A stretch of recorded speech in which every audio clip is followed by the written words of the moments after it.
हम लोग 5वें अध्याय के संबंध भाष्य को लेकर विचार कर रहे। भगवान भाष्यकार जी ने कहा यहाँ कुछ विचारणीय है, क्योंकि विचार आवश्यक है। विचार करने से ही अविचार की निवृत्ति संभव है। तो विचारणीय ये है, यह भगवान जो उत्तर दे रहे, ये दोनों कर्म संन्यास और कर्मयोग श्रेयस्कर है, और इसमें कर्म संन्यास के अपेक्षा कर्मयोग श्रेष्ठ है। ये जो उत्तर आत्मवित्त पुरुष को लेकर दे रहे अथवा अज्ञानी को लक्ष्य करके दे रहे, ये विचारणीय। तो पूर्व पक्षी ने कहा चाहे तो वो आत्मवित्त हो अनात्मवित्त हो, उसमें अंतर क्या है? कोई अंतर नहीं है। सिद्धांत ने कहा बहुत अंतर है, क्योंकि जो आत्मवित्त है उसके लिए कर्मयोग संभव नहीं है। क्यों संभव नहीं है? इसलिए संभव नहीं है, आत्मज्ञान के द्वारा संसार का कारणभूत अविद्या काम कर्मादि निवृत्त हो गया, मिथ्या ज्ञान निवृत्त हो गया। उस मिथ्या ज्ञान के अंतर्भूत कर्म भी आ गया। वो कैसा संभव है? अतः संभव नहीं है। और अंतिम में जाके कहा ये दोनों विरुद्ध है आत्मज्ञानी के लिए। कर्म संन्यास और कर्म अनुष्ठान इसलिए उनके लिए संभव नहीं है। उनके विषय में प्रश्न करना भी उचित नहीं है। यहाँ तक हम लोगों ने विचार किया था, कर्मयोगो न संभवति इति युक्तम उक्तम स्यात्। अतः जो आत्मज्ञानी के लिए, क्योंकि उसका जो मिथ्या ज्ञान मूलक जो कर्मयोग है, मिथ्या ज्ञान निवृत्त हो गया, तो कर्मयोग का मूल कौन है? मिथ्या ज्ञान। मिथ्या ज्ञान मूल है जिस कर्मयोग का, वो मिथ्या ज्ञान ही निवृत्त हो गया, तो मिथ्या ज्ञान मूलक कर्मयोग संभव नहीं है, उसके लिए संभव नहीं। ये जो कहना ठीक है, उचित, यहाँ तक विचार किया था। आगे देखिए, केषु केषु पुनः आत्मस्वरूपा निरूपण प्रदेशेषु आत्मविदः कर्माभावा प्रतिपाद्यते इति। अच्छा सिद्धांती जी, ये तो बता दीजिए, क्योंकि सिद्धांती जी ने ऊपर कहा दिया था शास्त्रे तत्र तत्र आत्मस्वरूपा निरूपण प्रदेशेषु, ऊपर के पैराग्राफ में बताया था। शास्त्र में जहाँ जहाँ आत्मा का निरूपण का प्रकरण है, इस विषय में हम लोगों ने बहुत बार बताया था, ये बताया था। उसी को लेकर पूर्व पक्षी पूछ रहे हैं, केषु केषु पुनः आत्मस्वरूपा निरूपण प्रदेशेषु आत्मविता कर्म भाव प्रतिपाद्यते। जो आत्मस्वरूप का जो निरूपण है, ऐसा आत्मस्वरूप को निरूपण करने वाले जो जो श्लोक हो अथवा शास्त्र किन किन प्रकरण में बता दिया। केशु केशु बोल तो किन किन प्रकरण में अथवा किन किन अध्यायों में, प्रकरण का मतलब किन किन अध्यायों में, उनका बता दिया।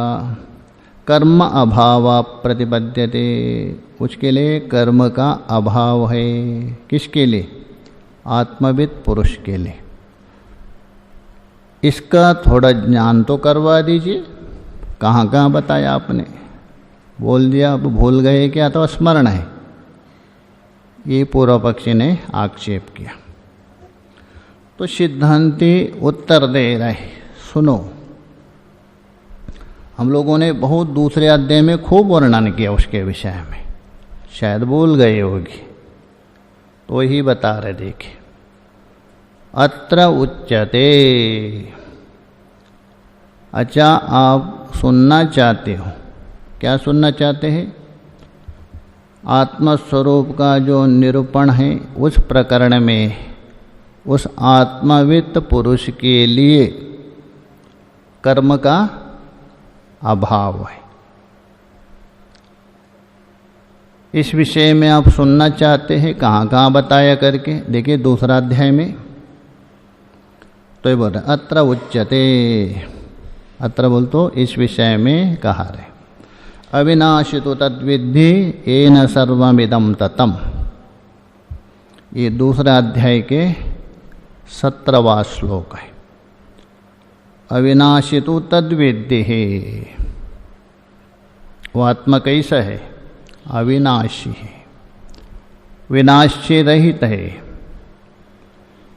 येन सर्वम इदं ततम्, जिसके द्वारा, इदम बोल तो दृश्यमान जगत, नाम रूपात्मक जगत, ततम बोल तो व्याप्तम, अर्थात ओतप्रोतम।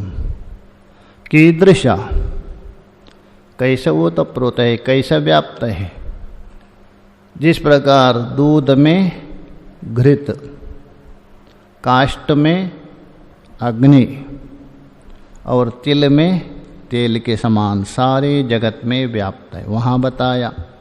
इति प्रकृत्या, इति प्रकृत्या मतलब यहाँ से प्रकरण को आरंभ करके, प्रकृत्या मतलब प्रकरण को आरंभ करके, दूसरे अध्याय के 17वें श्लोक से आरंभ करके,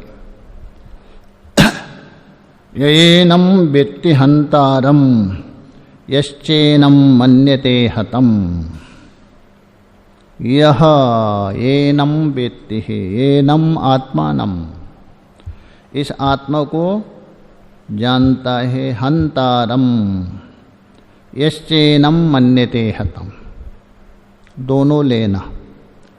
हनन क्रिया का कर्ता मानता है आत्मा को, अथवा हनन क्रिया का कर्म। आत्मा मारने वाला है, आत्मा मरने वाला है। देखिए, आत्मा मारने वाला मतलब कर्ता होगा, मरने वाला बोल तो कर्म हो जाएगा। ये दोनों ऐसे जो मानता है वो क्या है? संसार को प्राप्त होता है। इसलिए यच्चेनं न मन्यते हतम् वहाँ बताया, मतलब दूसरे अध्याय के 19वें श्लोक में। और दूसरे अध्याय के 21वें श्लोक में देखिए, वेदा विनाशिनं नित्यं यएवं मजमव्ययम्, वेदः अविनाशिनं वेदः, वो परमात्मा कैसा है? अविनाशी। शरीर कैसे है? अंतवंत इमे देह, शरीर नाशवान है और वो अविनाशी है। एनम अजम अव्ययम, वो अज है, अव्यय है, ये भी बता दिया।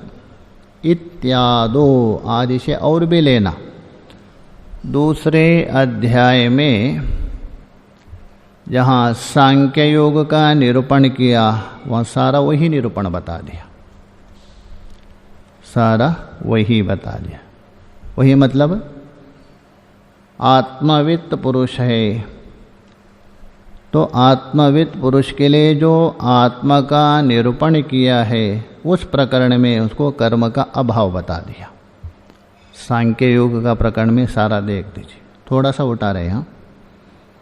इत्यादो तत्र तत्र बोल दो, जहाँ जहाँ वहाँ वहाँ और भी जगह में आत्मविदा कर्माभाव उच्यते। तत्र तत्र बोल तो जहाँ जहाँ जगह जगह आत्मवित्त पुरुष के लिए कर्म का अभाव बता दिया, कर्म संभव नहीं है। पूर्व पक्षी सिद्धांत से प्रश्न कर रहे अथवा आक्षेप कर रहे हैं, अच्छा सिद्धांति जी आप बहुत बुद्धिमान हैं, एक पक्ष क्यों ले रहे, दूसरा पक्ष को छोड़ ही दिया। जैसा होता है ना, जहाँ अपना मतलब है उसको लेंगे, अपना मतलब नहीं बेकार है। एक महात्मा है, अच्छे चीज़ तो बोल दे दो, अरे ये बेकार खराब है, मतलब ये मतलब नहीं। तो पूर्व पक्षी उसको उठा रहे। गीता में तो कर्मयोग भी बता दिया है, जो आत्मवित्त के प्रकरण में ही, दूसरे जगह नहीं। आत्मज्ञानी के लिए जो निरूपण कर रहे जो प्रकरण, उसी प्रकरण में कर्मयोग का भी निरूपण कर रहे, वो उठा रहे। देखें, ननु ननुचः कर्मयोगापि आत्मस्वरूपा निरूपण प्रदेशेषु। पूर्व पक्षी कहा रहे, हे सिद्धांति जी कर्मयोग भी कहाँ, दूसरे जगह नहीं। चलो दूसरे जगह होता तो अलग मान सकता है, दूसरा अधिकारी है, दूसरे जगह नहीं। कहाँ, आत्मस्वरूप निरूपण प्रकरणेषु, आत्मस्वरूप का जो निरूपण करने वाला जो स्थान है, आत्मस्वरूप का निरूपण के है उसी जगह में, अर्थात दूसरे श्लोक में, उसी प्रकरण में।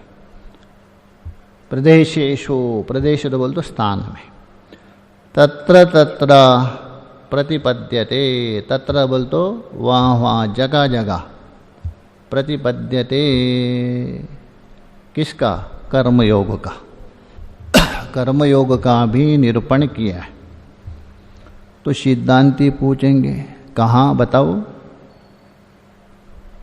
तो स्वयं प्रमाण दे रहे श्लोक के द्वारा। देखे, प्रतिपद्यते है एव तत् यथा तस्माद् युध्यस्व भारतः,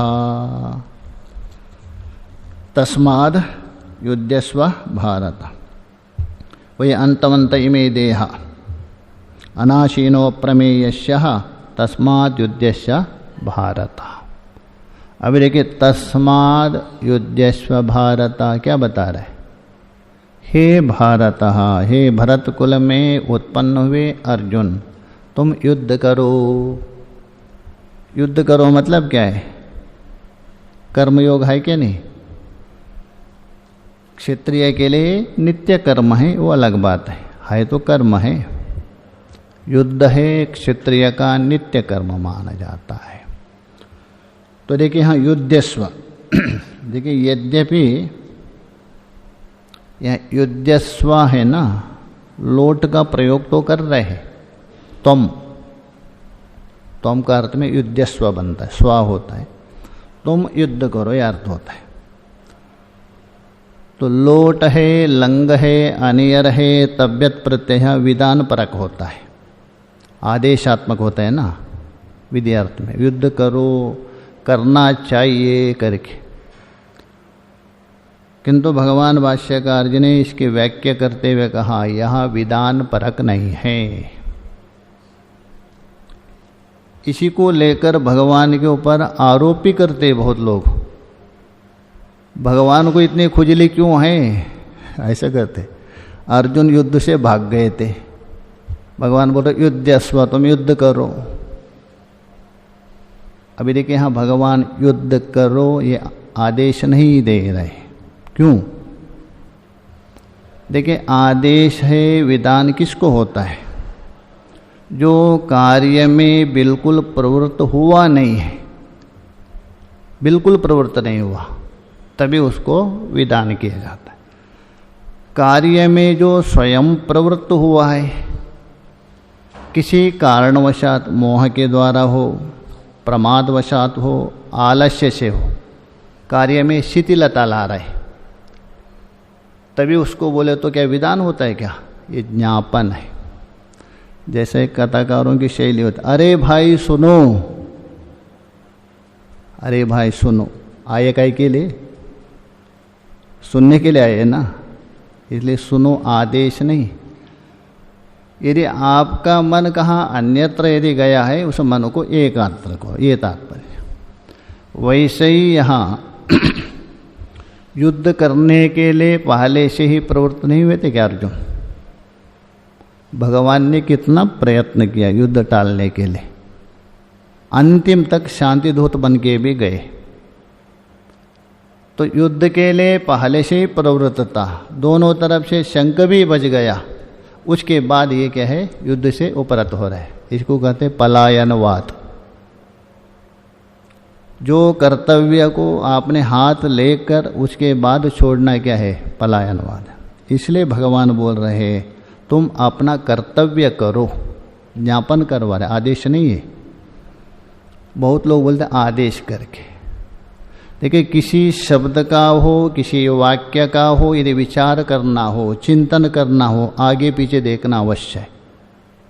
एक पद को लेके निर्णय नहीं होता, अनर्थक होगा। तो इसलिए बोल रहे युद्ध स्वहा भारत, एक दूसरे अध्याय के 18वां श्लोक। और देखिए, स्वधर्मम अपि चावेक्ष न विकम्पितुमर्हसि। अरे आप तो क्षत्रिय है, क्षत्रिय का धर्म है कर्मयोग करना, युद्ध करना,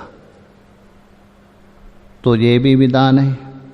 ये 31वें श्लोक में बता दिया।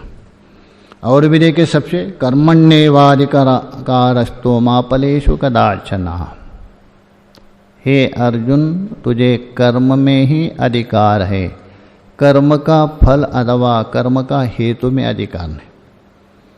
इत्यादो, आदि से और भी लेना। ये सब क्या बता रहे? कर्म योग को बता रहे हैं। अतः सिद्धांति जी, आपने एक तरफ कैसा लिया?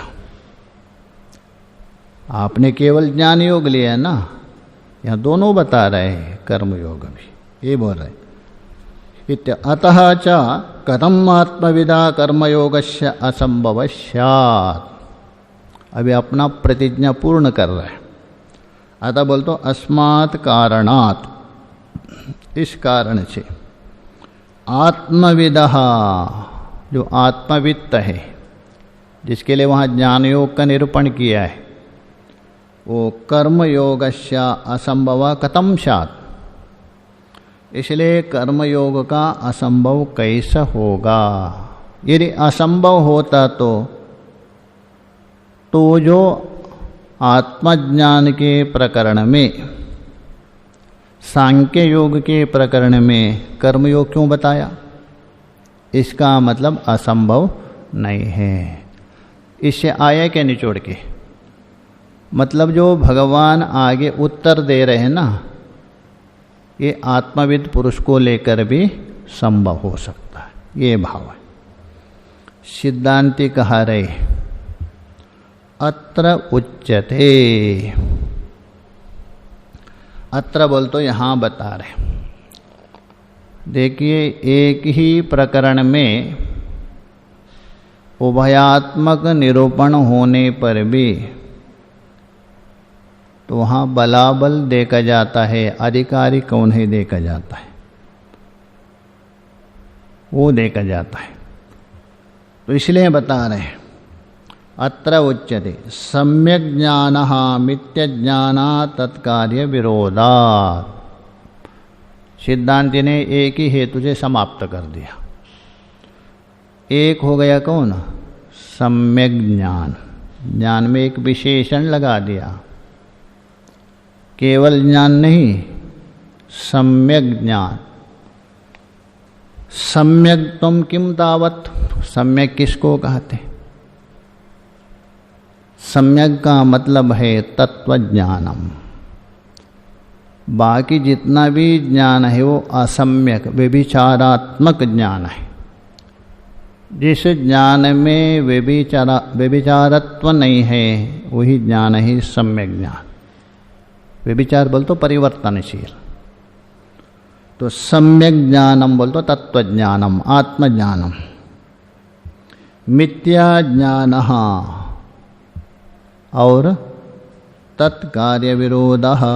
सम्यक ज्ञान का मिथ्या ज्ञान और उसका कार्य, इसके साथ विरोध होता है। देखिए, सम्यक ज्ञान हो गया आत्मज्ञान, मिथ्या ज्ञान हो गया अनात्म ज्ञान। और अनात्म ज्ञान का विषय जितना भी चाहे तो कर्मयोग हो, उपासना हो, सब ये अनात्म ज्ञान का विषय हो गया। ये अविद्या का कार्य है ना। इनका परस्पर विरोध है। किस प्रकार? तम प्रकाशवत, ऊपर से समझ लीजिए। तो उसी को ही बता रहे भगवान। तीसरे अध्याय के तीसरे श्लोक में भगवान ने दोनों को अलग अलग करके बता दिया है। वही बता रहे, ज्ञान योगेन सांख्यानाम कर्म योगेन योगिनाम। तीसरे अध्याय के देखिए तीसरे श्लोक में। अच्छा, यदि आत्मवित्त पुरुष के लिए ही सांख्य योग है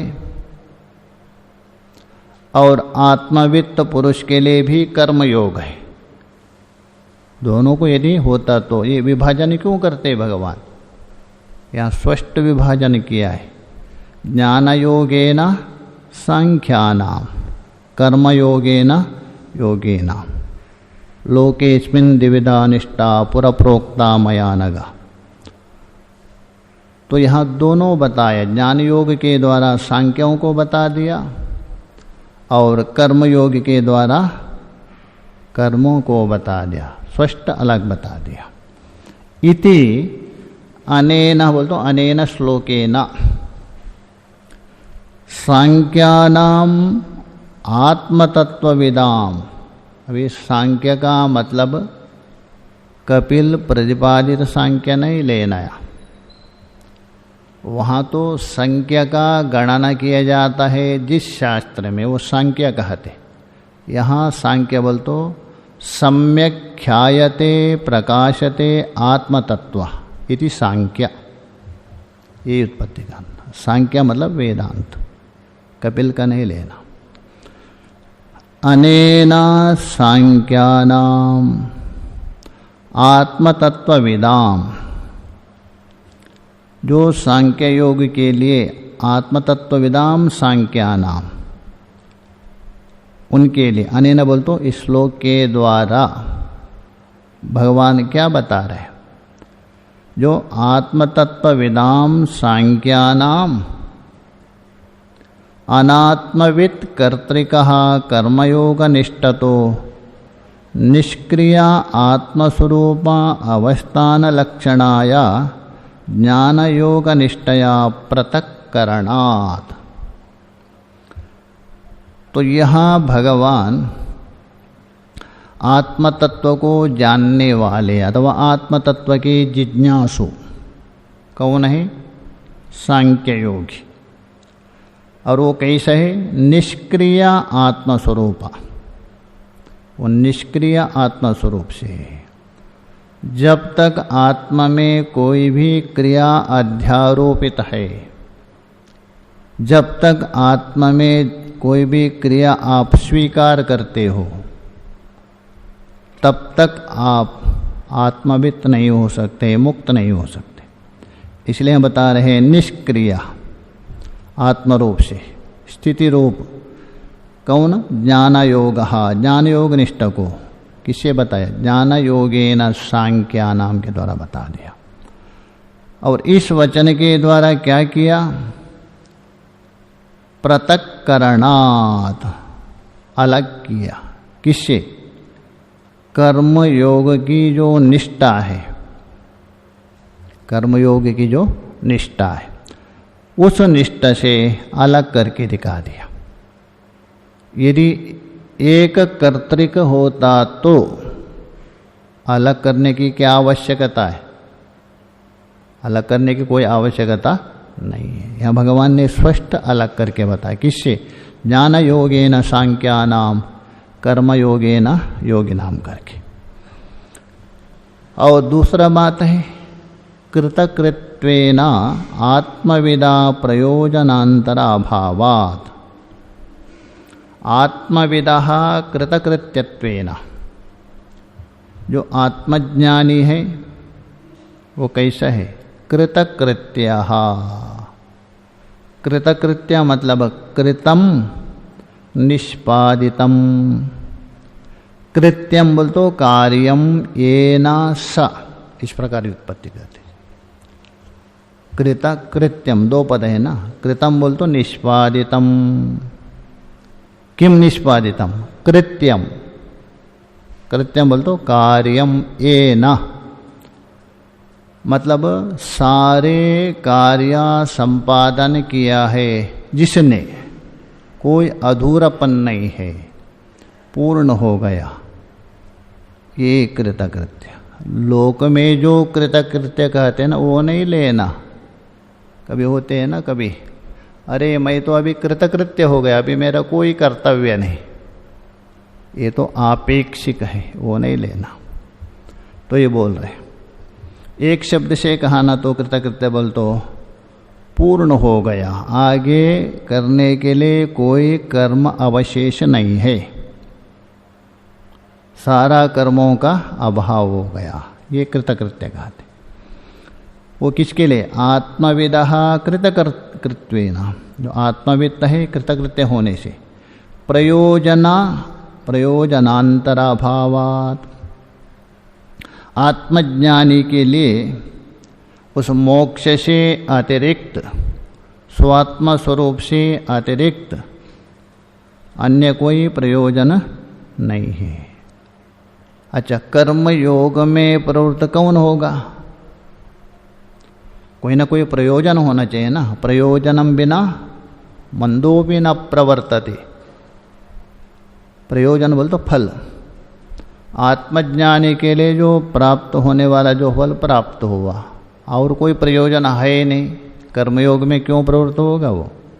तो इसलिए बोल रहे हैं प्रयोजनांतरा अभावात्। अतः पूर्व पक्षी जी बता दीजिए, ये आत्मज्ञानी के लिए ही कर्मयोग, ये कैसे बता रहे आप तो समझदार हैं। तस्य कार्यान विद्यते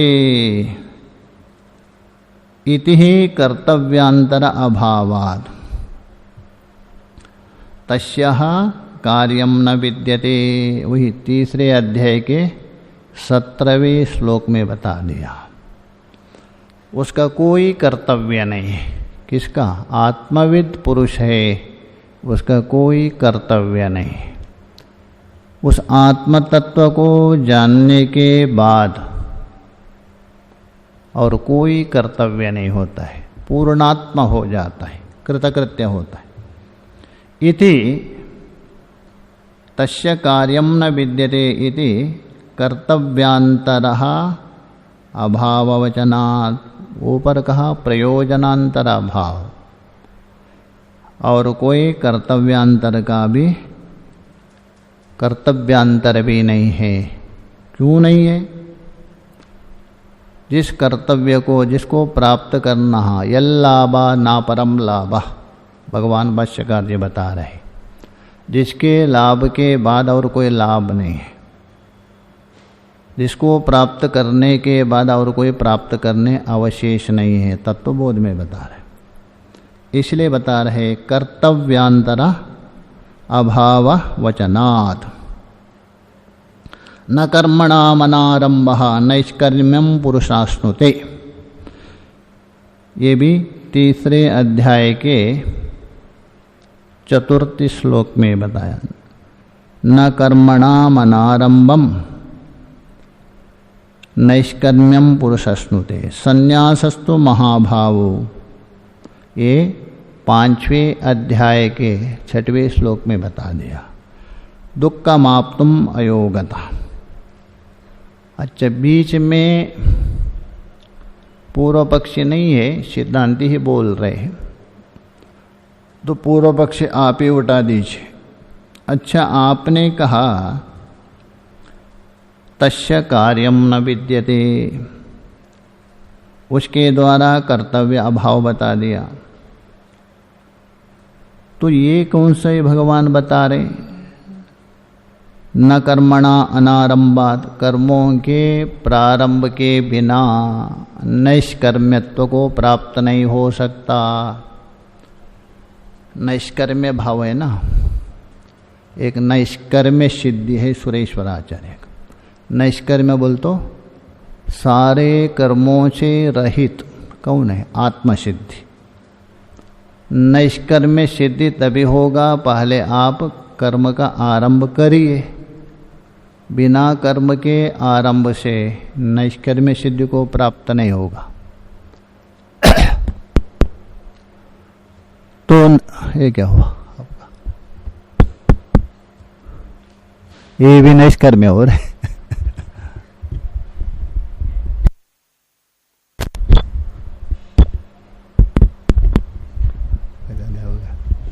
गड़बड़ हो गई।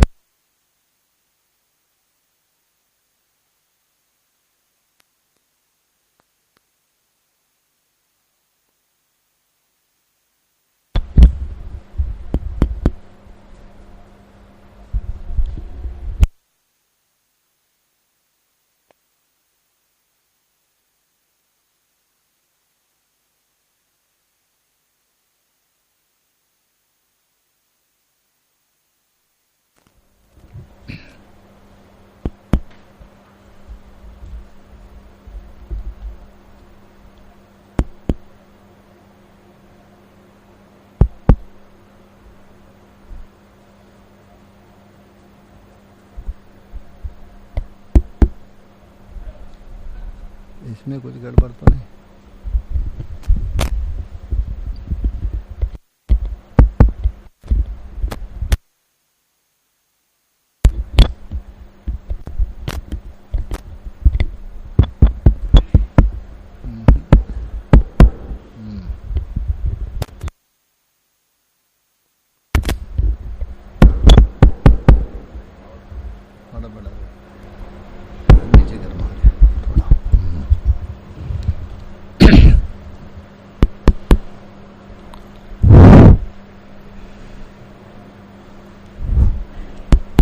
नहीं हो रहा है, क्या हुआ? माइक कर्म का प्रारंभ कर दिया, उसके बाद आप कर्म को त्याग दिया, तभी नैष्कर्म्य संभव है। जैसा ये व्यक्ति बहुत बड़ा त्यागी है, किसको कहेंगे? कोई भीख मांगता है, उसको त्यागी कह सकते आप? हाँ, कोई राजा है, सब कुछ त्याग के जा रहा है, तभी कह सकता है त्यागी। जिसके पास कौड़ी ही नहीं है वो त्यागी कैसा? अंगूर खट्टा वैसे ही। वैसे ही नैष्कर्म्य सिद्धि कभी सिद्ध होती है? पहले कर्म का आरंभ करना पड़ेगा तभी। और संन्यासस्तु महाभावो दुःखम आप्तुम अयोगता। तीर स्थिति मात्र प्रयुक्तेषु अपि, इस कर्म के द्वारा केवल शरीर यात्रा के लिए, अतः शरीर निर्वाह के लिए, शरीर चलाने के लिए किए जाने वाले जो कर्म हैं, कौन? दर्शन श्रवण आदि। देखना पड़ेगा आपको, कुछ ना कुछ सुनना भी पड़ेगा, कुछ बोलना भी पड़ेगा। भूख लगे तो अरे कुछ भोजन खिलाओ करके आदि से सब लेना। दर्शन श्रवणादि कर्मासु, दर्शन है, श्रवण है, वक्तव्य है, स्नान आदि। आत्मयातात्म्यवितः, अर्थात जो आत्मयातात्म्यवित्त पुरुष, विदः करोमीति प्रत्ययस्य समाहिता चेतः तया सदा अकर्तव्यत्व उपदेशा। मतलब शरीर यात्रा के लिए जो जो कर्म हो रहे हैं, कौन दर्शन श्रवण है भोजन आदि, इन कर्मों में भी किसके लिए? यथार्थदर्शी आत्मवित्त पुरुष, उसके लिए मैं करता हूँ इस प्रत्यय को समाहित चित्त द्वारा हटाने के लिए, ये भी भाव ना रहे मैं करता हूँ। कौन? मैं भोजन करता हूँ, मैं स्नान करता हूँ, ये भावना भी ना रहे, उसको हटाने के लिए ये कहा दिया नैव किंचित करोमीति युक्ता मन्येता तत्त्ववेत्। उसमें भी नहीं मानता है वो, भोजन करते समय भी मैं भोजन करता हूँ, स्नान करते समय में स्नान करता हूँ, ये बुद्धि भी ना रहे, उसको निवारण करने के लिए बता रहे। इसका मतलब उसके लिए कोई कर्म नहीं। आत्मतत्वविदा सम्यक दर्शना विरुद्धो मिथ्यज्ञान हेतु कहा कर्मयोग स्वप्ने अपि न संभावितुम शक्यते यस्मात्। यस्मात् आगे तस्मात् के साथ यस्मात् आत्मविदः, जो आत्मवित्त पुरुष है अर्थात सांख्य योगी है, सम्यक दर्शनः विरुद्धो, यथार्थ दर्शन का विरुद्ध हो गया कौन? अयथार्थ दर्शन अर्थात मिथ्य ज्ञान हेतु का कर्मयोग। मिथ्य ज्ञान हेतु का, मिथ्या ज्ञान है हेतु जिसका, बहुरी समास है, मिथ्या ज्ञान है हेतु कारण जिसका, ऐसा जो कर्मयोग, वो जो कर्मयोग है विरुद्ध किसके साथ? सम्यक दर्शन के साथ। ये जो कर्मयोग है जागृत में दूर बात है, स्वप्ने अपि ही न संभवितुम शक्यते, अतः स्वप्न में भी संभव नहीं मान सकता है। किसके लिए? सम्यक दर्शी जो सांख्यनिष्ठ योगी है, उसके लिए जो आत्म तत्व का विरोधी कौन? कर्मयोग। वो जो कर्मयोग जागृत में तो दूर बात है, स्वप्न में भी संभव नहीं है। कहने का मतलब कर्म उससे संभव नहीं है। तस्माद, यस्माद ऊपर के साथ तस्माद निचोड़ करके बता रहे, अनात्मवित् कर्तृकयो एवा संन्यासा कर्मयोगयो निःश्रेयसकर वचनम। अब एक उपसंहार कर रहे, भगवान आगे जाके दूसरे श्लोक में उत्तर देंगे। एक कर्मयोग और कर्म संन्यास दोनों कल्याण कारक है, उसमें कर्मयोग श्रेष्ठ है कर्म संन्यास के अपेक्षा। किसको लक्ष्य करके? अनात्मावित्त पुरुष को लेकर। आत्मवित्त पुरुष के लिए संभव नहीं। पहले दो विकल्प किया था ना, उसका उपसंहार कर रहे। अनात्मवित् कर्तृकयो एवा संन्यास कर्मयोगयो निःश्रेयसकर वचनम तदीयाच्चा कर्म संन्यासात् पूर्वोक्त आत्मः वित् कर्तृकः कर्म संन्यास विलक्षणं सति एवा कर्तृत्व विज्ञाने कर्म एकदेश विषयात्। तो उसके लिए बता रहे, तो भी तदीयाच्चा कर्म संन्यास। अच्छा, अनात्मवित् यदि है उसके सामने कर्मयोग कहाँ से आएगा? तो भाष्यकार कह रहे वो एक देशी कर्म है, पूरा नहीं। जैसे लोक में कहते हैं ना, क्रिकेट से संन्यास लिया, व्यापार से संन्यास लिया, ऐसा एक देशी है। उसके अपेक्षा ये बोला तदीयचा कर्म संन्यासात् पूर्वोक्त आत्मवित् कर्तृका कर्म संन्यास विलक्षण। जो अनात्मवित्त के सामने एक कर्म संन्यास उपस्थित हो रहे, उसके अपेक्षा जो आत्मवित्त पुरुष का जो कर्म संन्यास है वो विलक्षण है, दोनों एक नहीं समझना, अलग अलग है।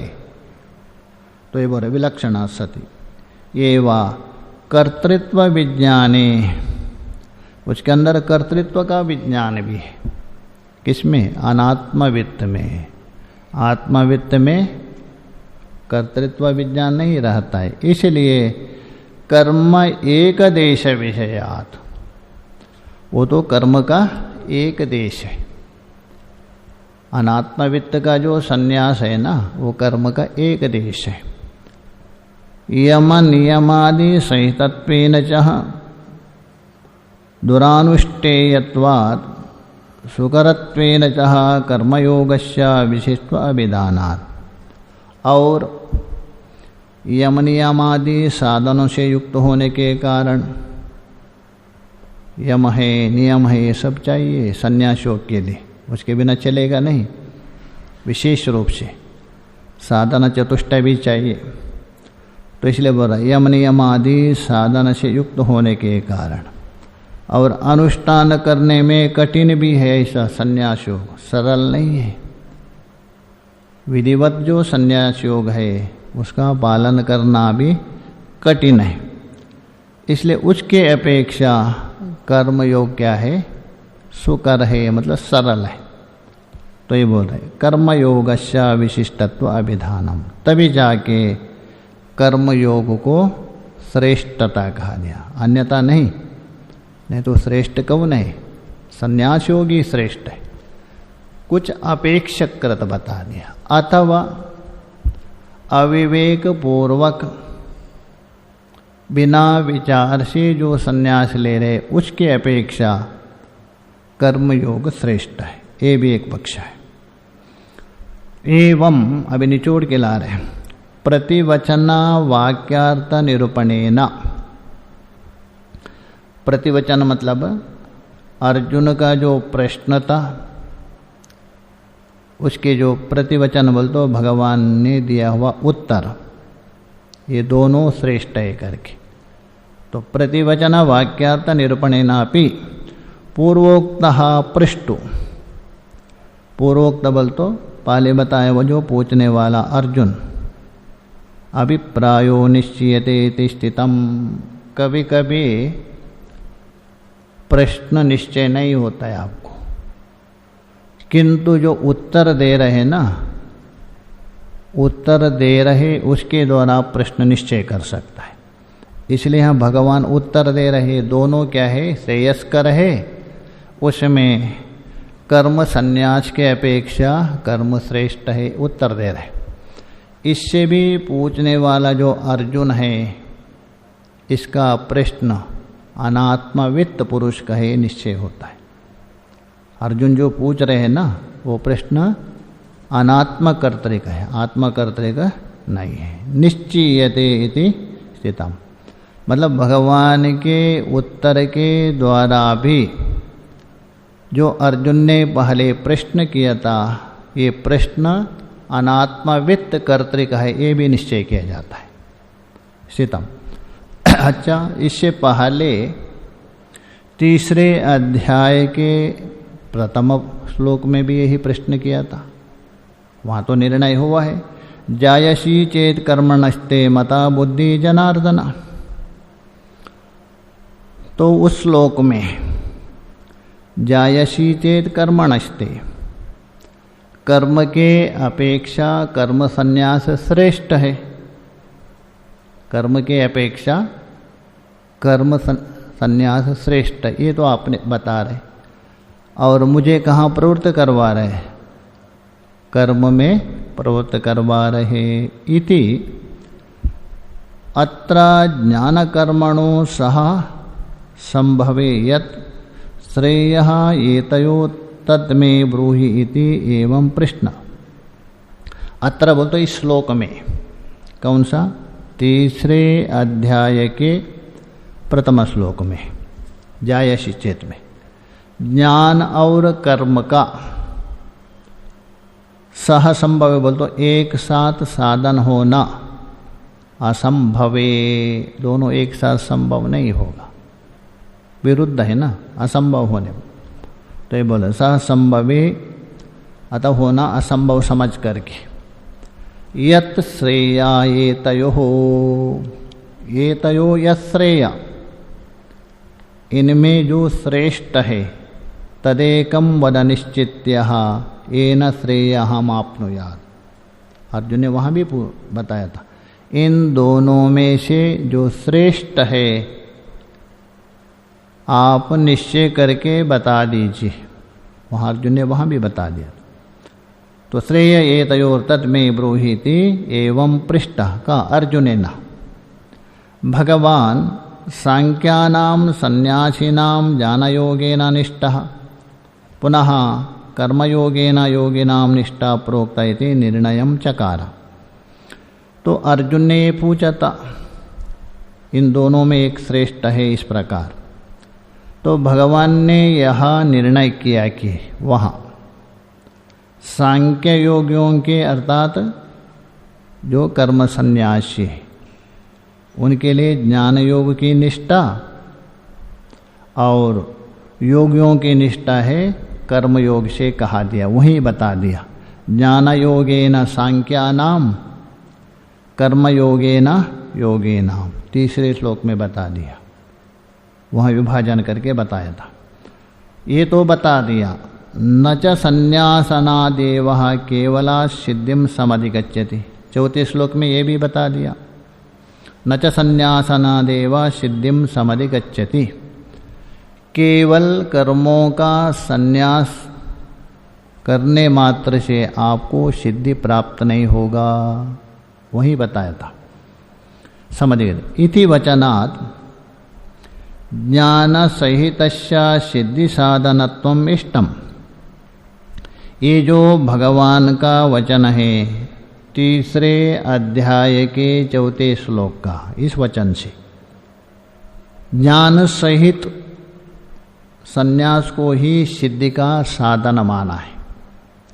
अर्थात मोक्ष का साधन कौन है? ज्ञान सहित संन्यास, केवल नहीं, ज्ञान सहित संन्यास को ही सिद्धि बोल तो मोक्ष का साधनम इष्टम, ये बताया था। कर्मयोगस्य च विधानात्, साथ साथ वहाँ कर्मयोग का भी विधान किया, कर्मयोग भी बता दिया। ज्ञान रहित संन्यास श्रेयान किं वा कर्मयोग श्रेयान इति एतयो विशेष बुभुत्सया। इसलिए यहाँ क्या हो रहे अर्जुन को? ज्ञान से रहित संन्यास कल्याणकर है अथवा कर्मयोग, इन दोनों में विशेषता मुझे बता दीजिए। दो प्रश्न, एक तो ज्ञान से रहित कर्म संन्यास और कर्मयोग, इन दोनों में कौन श्रेष्ठ है, विशेष क्या है? इस भाव को लेकर अर्जुन प्रश्न कर रहे। अर्जुन उवाच कर श्लोक देखे अर्ध कल करेंगे। अर्जुन उवाच संन्यासं कर्मणां कृष्ण पुनर्योगं च शंससे यच्छ्रेयायेतयोरेकम् तन्मे ब्रूहि सुनिश्चितम्। अभी इस श्लोक को लेकर इतनी लंबी भूमिका हो गई। अर्जुन का जो प्रश्न निचोड़ क्या हुआ, सार यदि बोलना हो तो अर्जुन का ये प्रश्न है आत्मविद पुरुष को लेकर है अथवा अनात्मविद। उसमें एक को निर्णय करने के लिए इतना लंबा बड़ा विचार करना पड़ा। तो निचोड़ क्या है क्या? ये जो अर्जुन का प्रश्न है अनात्मविद पुरुष को लेकर ही प्रश्न है, आत्मवित्त के लिए बन नहीं सकता। इसका विचार कल करें। ओम पूर्णमदः पूर्णमिदं पूर्णात् पूर्णमुदच्यते पूर्णस्य पूर्णमेवावशिष्यते। ओम शांति शांति शान्तिः शङ्करं शङ्कराचार्यं केशवं बादरायणं सूत्रभाष्यकृतो वन्दे भगवन्तो पुनः पुनः। ईश्वर गुरुरात्मेति मूर्तिभेदा विभागिने व्योमवद्व्याप्तदेहाय दक्षिणामूर्तये नमः। ॐ शान्ति शान्ति शान्ति।